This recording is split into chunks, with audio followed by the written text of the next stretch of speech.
Should a pastor continue in ministry if one of his sons, arriving at a mature age, proves to be an unbeliever? Well, as you know, that hits close to home. And so maybe the best thing I can do is tell the way the elders at Bethlehem manage this, because that's me.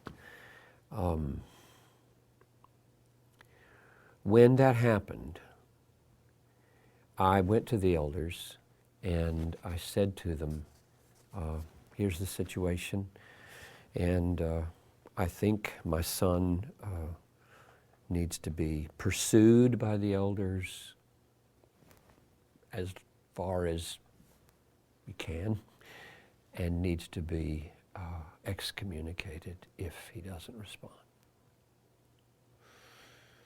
He's 19 years old. And so for, I forget how many months they did this, maybe 6 months or so.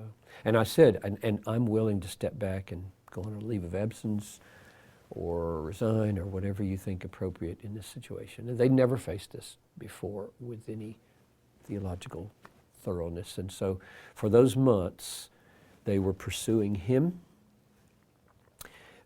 talking with him. He was working for one of the elders at the time, and they had some conversations. And we were studying the issue, because it says in Titus 1:5-6 that the children of elders should be pista.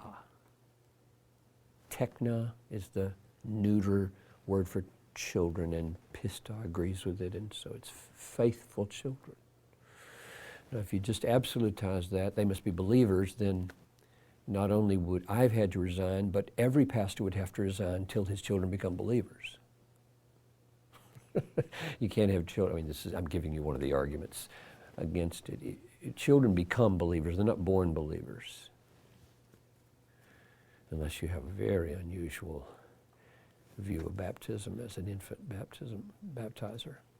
So you can't be a pastor until they become believers. Say nobody with children under 6 maybe should be a pastor, and then if they profess faith and then leave, then you have to leave. Well, the elders studied that through, and they wrote a paper. I think we would make it available if people wanted it, just a 2-page thing, and said no, you shouldn't resign for these reasons of an adult child, and so they let me press on, but we did follow through with the discipline, and God was merciful to, I think, use that letting go to awaken and restore, and I'm thankful for it. So I don't think the point of those stipulations in 1 Timothy and Titus is to do quick resignations of pastors, but to discern whether a man